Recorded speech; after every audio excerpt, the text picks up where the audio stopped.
Durante o período de validade da PPD, permissão para dirigir, que é habilitação provisória,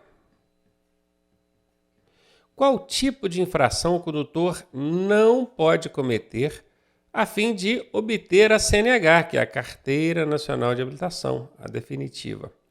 A gente já sabe que se cometer uma gravíssima, dançou, não consegue trocar a provisória na definitiva. Se cometer uma grave, dançou. Se reincidir, o que é reincidir? Cometer mais de uma, pode ser 2, 3, 4, 5, 6, mais de uma infração média ou infrações média, também não consegue trocar. E que as leves não contam. De jeito nenhum, leves vão contar. Então, onde tiver leve, você vai eliminar. Cometer 5 leves, não interessa quanto. Tem leve, você já elimina. Elimina lá, elimina cá. Cometer infração grave ou gravíssima. Sim, tanto uma grave quanto uma gravíssima vai perder. Cometer qualquer infração de natureza média. Qualquer é casca de banana. Quem estuda com a gente sabe que onde tem uma casca de banana é 90% de chance da alternativa ser errada. Sobrou para a gente a letra C. Conseguimos responder essa pergunta só com macete. Eliminamos as leves, eliminamos a que tem a casca de banana, sobrou então a resposta certa, a letra C. Cometeu qualquer infração grave ou gravíssima, não consegue trocar a provisória na definitiva. Durante uma longa viagem noturna, perceba que essa viagem é à noite, tá? O motorista percebe que está bocejando com frequência. O que é bocejar? Ficar abrindo boca, né? Com sono. Por alguns instantes, teve dificuldade em manter o foco na estrada. Qual a ação correta e imediata a ser tomada nesse caso? Gente, está com sono, tem que parar e descansar, não é? Vamos ver aqui o que as alternativas nos trazem. Procurar um local seguro, como um posto de gasolina ou ponto de parada, ok? Para estacionar e descansar por um tempo. Tá tudo lindo, né? Quando as alternativas são muito grandes, eu faço assim, eu vou picotando ela para ir analisando os trechos. Se eu encontrar um trecho aqui que não bate, eu já deixo ela como duvidosa ali. Aqui tá tudo lindo. Vamos ver outra. Beber um café forte ou energético e continuar a viagem. Olha, a gente sabe que o café forte ou energético contém uma substância chamada taurina, cafeína, substâncias desse tipo, que deixa a pessoa mais ativa, né? Costuma despertar ela ali do sono. E esse é um recurso que os motoristas, principalmente motoristas profissionais, motoristas de ônibus, caminhão, carreta, fazem, porque eles têm que continuar a viagem deles ali, né? Tem, entre aspas, que o ideal o correto é parar e descansar. Eles acabam usando esse artifício aqui para não ter que parar. Mas não dá, cara. Tá com sono, para e descansa. Não continue a viagem, principalmente com esse propósito aqui, para chegar mais rápido. Aqui não rola. Acelerar para diminuir o tempo de viagem e assim poder descansar ao chegar ao destino. O cara tá com sono e anda mais correndo. Roubada isso, né? Aumentar o volume do rádio, tem muita gente que faz isso. Abrir as janelas, porque aí o vento começa a correr ali, incomoda, né? Um pouco de frio, principalmente que é à noite. Pois isso é suficiente para despertar. Garantir que isso aqui é suficiente para despertar a pessoa, não dá para garantir, não. Então não vou entrar nessa, não. Vou naquela que é mais ponderada. Procura um lugar seguro, descansa. Depois de descansado, continua. E aí, tá gostando da aula? Eu sou o professor Ronaldo Cardoso e tenho o caminho das pedras para você chegar à sua aprovação da forma mais suave possível. Se você fizer exatamente o que eu te pedi, eu garanto que você passa. Clique aqui no primeiro link da descrição e vem ser aprovado com a gente. É permitido levar passageiros na caçamba de uma caminhonete? Como regra geral, não. Pode até existir algumas autorizações em casos específicos e excepcionais, mas a regra geral diz que não. Então aqui diz que não, aqui diz que sim. Aqui tem um apenas. Apenas é casca de banana. Quem estuda com a gente sabe que tem casca de banana, já chega eliminando, né? Então vamos lá, não e sim. Sim se todos os passageiros estiverem sentados segurando firmemente. Não, pois oferece alto risco de queda e graves lesões, aqui eu concordo, além de ser uma infração gravíssima. Aí eu não tenho certeza se é gravíssima, eu deixo aqui, né? Sim, desde que seja em baixa velocidade em trajetos curtos. Acaba que acontece, a gente vê, né? Se é em baixa velocidade, trajetos curtos, dentro do bairro ali mesmo, o pessoal arrisca e faz. Mas isso não significa que seja permitido. O cara acaba arriscando e faz. Corre o risco de acontecer um sinistro ali, alguém cair da carroceria, corre o risco da polícia pegar e multar, mas não pode não, tá? Sim, se todos os passageiros estiverem sentados segurando firmemente, mesmo caso, né? Segura aí, que coisa e tal. Pode não, tá fora. Letra A, a resposta. É permitido que um veículo comum, um carro ou moto, transite por uma faixa de sinalização exclusiva para ônibus de transporte público? De modo geral, não. O veículo, o carro, a moto, ele não pode circular em vagas, em faixa reservada para ônibus, né? Então aqui diz que sim, aqui diz que sim, aqui diz que não, aqui diz que não. Não vão ter que ver a justificativa. Sim, se o trânsito nas outras faixas estiver completamente parado. Isso aqui é trânsito congestionado, aí o espertalhão vai e resolve usar a faixa de ônibus. Se todo mundo pensar assim, daqui a pouco a faixa de ônibus também vai estar obstruída. Não pode, isso aqui dá caneta, tá? Dá multa. Não, o condutor nunca deve utilizar essa faixa exclusiva. O nunca é uma casca de banana. E onde tem casca de banana, você já sabe, né? 90% de chance da alternativa ser errada. Sim, fora do horário de pico, quando não há muitos ônibus circulando. Então quer dizer que se eu estou ali de madrugada, não tem ônibus nenhum circulando, eu posso usar a faixa?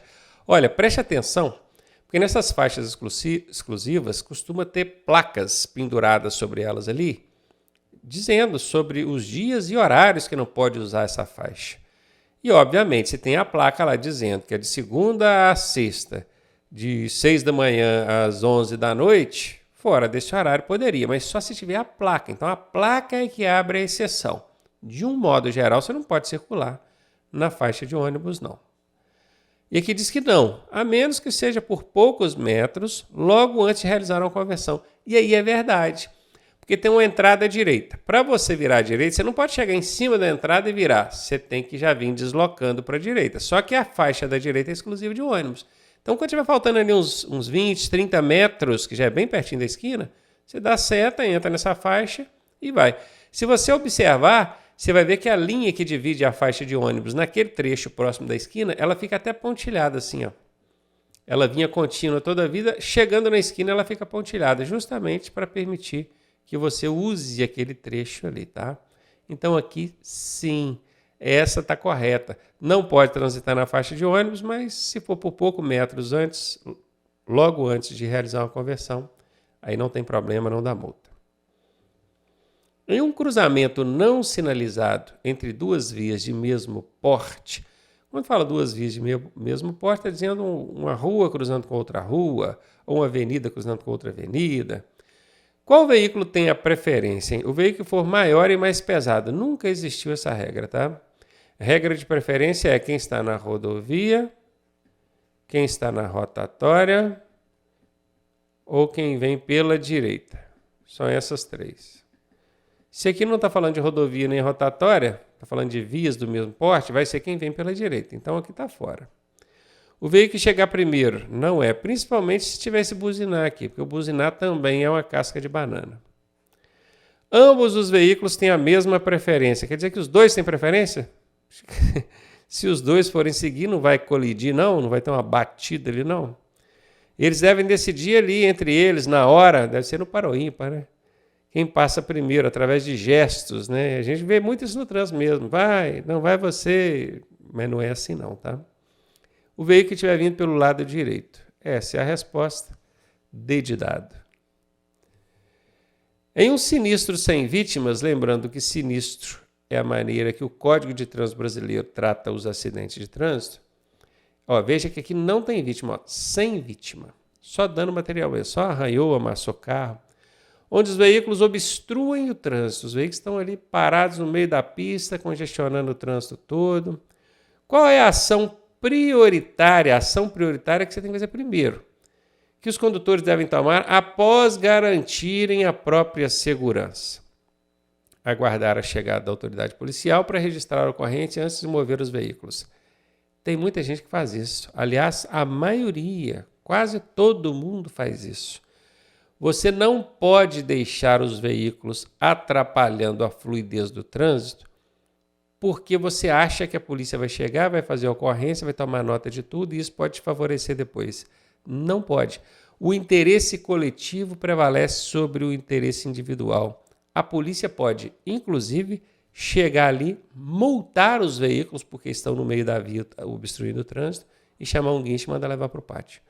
Ah, mas e se não tivesse como tirar o veículo? Colidiu lá, a roda quebrou? Aí é outra coisa. Aí você vai providenciar a retirada dos veículos por meio do guincho. Você vai chamar o guincho e não a polícia, certo? Mas não dá para ficar ali esperando, atrapalhando o trânsito todo, porque esperando que a polícia vai chegar e vai resolver, não. E veja que nós estamos falando de acidente sem vítima. Se tiver vítima, aí realmente não pode mexer nos veículos. Ligar para o SAMU. O que o SAMU tem a ver? Se não tem vítima, sem vítima, para que você vai chamar SAMU? De forma alguma. Vai ocupar o serviço do SAMU, ainda que seja só lá no telefone, né? Porque eles não vão atender uma ocorrência dessa, claro. Vai ocupar o serviço lá? Não, não faz sentido. Retirar os veículos para um local seguro. Ok. Evitando prejudicar o fluxo e causar novos sinistros. Porque dependendo da posição que os veículos tiverem, pode até causar outros sinistros ali. Aqui está tudo lindo, parece que essa é a resposta. Fotografar os danos e a posição dos veículos na via antes mesmo de sinalizar o local. Que você pode fotografar, que você pode filmar, que você pode pegar testemunhas? Pode, inclusive deve, para isso aqui te resguardar de uma possível demanda judicial depois. Mas antes de sinalizar o local, não, meu querido, sinalizar é a primeira coisa. Já liga o pisca-alerta do seu carro, antes de sair dentro dele, já passa a mão no triângulo, anda uns 30 metros para lá, que é a distância mínima, põe o triângulo lá, pega o triângulo do outro veículo, põe 30 metros para o outro lado também. Sinalizar é primeiro, é a primeira coisa, tá? Então aqui está fora, ficamos mesmo com a letra C. É permitido estacionar o veículo no sentido contrário ao fluxo da via? Gente, sentido contrário ao fluxo é a chamada contramão. Você pode estacionar na contramão? Não, né? Ainda que esteja corretamente alinhada a calçada? Não pode. Olha lá. Não, embora a conduta não seja considerada infração de trânsito. Não pode e é infração de trânsito. Aqui está dizendo que não é infração. É infração, sim, da multa. Então, esse aqui está fora. Aqui diz que não. Isso é infração de trânsito média e pode confundir outros condutores. Aqui nós temos duas irmãs brigonas, ó. A de cima diz que não pode, só que não é infração. A de baixo diz que não pode e diz que é infração. Quando a gente encontra duas irmãs brigonas, a gente sabe que a resposta tem que ser uma das duas. Então a gente já chega eliminando as outras alternativas. Nem perde tempo com elas. Como é que eu conheço essas irmãs brigonas, professor? Pois é, isso a gente ensina no nosso treinamento, tá? Esses macetes assim. São duas alternativas muito parecidas. Elas são muito parecidas, por isso que elas são irmãs. E brigonas por quê? Porque uma fala uma coisa, outra fala outra.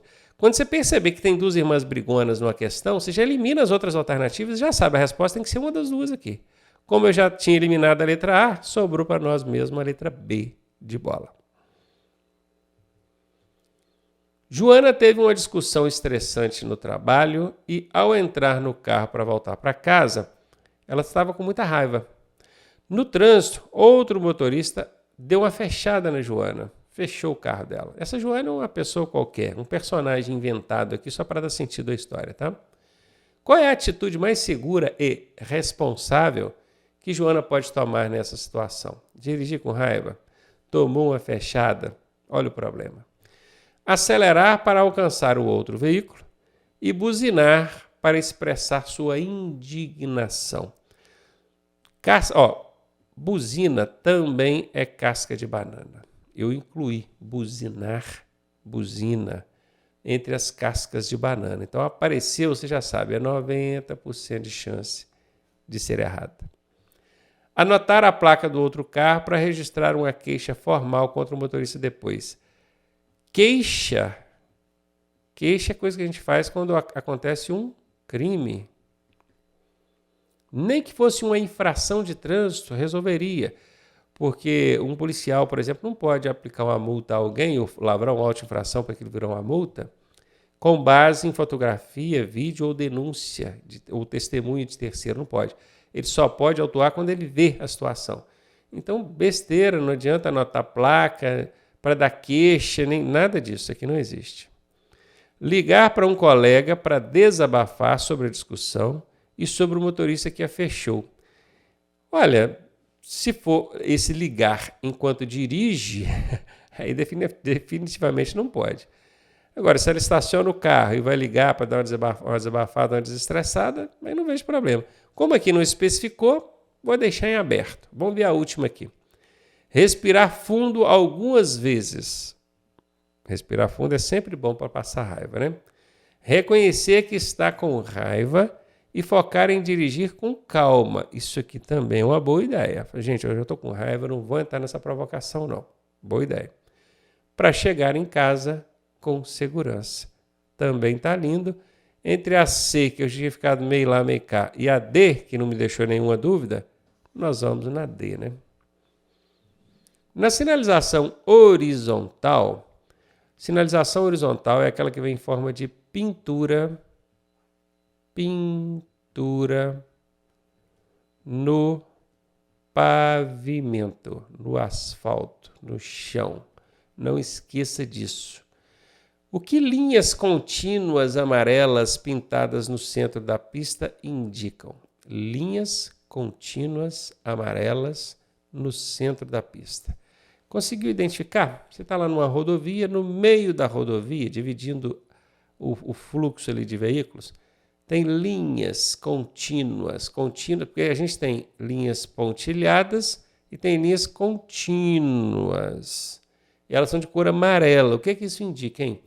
Linha contínua quer dizer que não pode ultrapassar. Amarela significa que é de mão dupla. A pista ali é de sentido duplo. Separação de fluxos no mesmo sentido. Não é no mesmo sentido. É sentido duplo. E aqui ainda fala que é permitida a ultrapassagem. Não é permitida, é proibida. Se a linha é contínua. Separação de fluxos em sentidos opostos. Aqui sim. Com ultrapassagem permitida. Não. Ultrapassagem proibida. A linha é contínua. Separação de fluxos em sentidos opostos. Ok. Com ultrapassagem proibida. Aí sim. Separação de fluxo no mesmo sentido. Não, não é no mesmo sentido. Está fora. Sobrou letra C para nós. Tem que guardar isso, gente. Linha branca dividindo o fluxo significa que é mesmo sentido. Linha amarela significa que é sentidos opostos. Então tem que guardar isso. Quando for mesmo sentido, a linha tem que ser branca. Quando for sentidos opostos, a linha tem que ser amarela. Tem que guardar essa informação. Sentidos opostos, amarela. Mesmo sentido, branca. É a primeira coisa que você precisa guardar. Sendo contínua, não pode ultrapassar. Sendo pontilhada, pode ultrapassar. Letra C, fechou aí. Na sinalização horizontal é aquela que vem em forma de pintura no asfalto. Qual é a função da linha de retenção? Você está chegando num cruzamento e tem aqui uma linha de retenção. Tem um pare aqui, escrito no chão ainda. Essa linha de retenção aqui, ela delimita até onde você pode ir para imobilizar o veículo. Você não pode imobilizar depois dessa linha, não. Até porque na maioria das vezes tem uma faixa de pedestre aqui. E se você imobilizar depois, você para sobre a faixa. Então, bora lá. Delimita a área onde os pedestres devem atravessar na rua. Não, a área de pedestre atravessar é a faixa de pedestre, não é a linha de retenção, não. Mostrar o local limite onde o veículo deve parar, ok, antes de um semáforo ou de uma placa de pare. Aqui parece que está tudo certo. Indicar o local exato onde é permitido ultrapassar. Não, você não vai ultrapassar aqui, não. Pode não. Separar faixas de tráfego, não. Elas não separam faixas de tráfego, não. O que separa a faixa de tráfego é a linha central da pista. Vai carro, vem carro. Essa que separa. A linha de retenção, não. Ela é uma linha que vem na transversal, assim. É só para dizer até onde o carro tem que ir parar. Então, esse aqui está eliminado. Ficou letra B de bola aí para nós.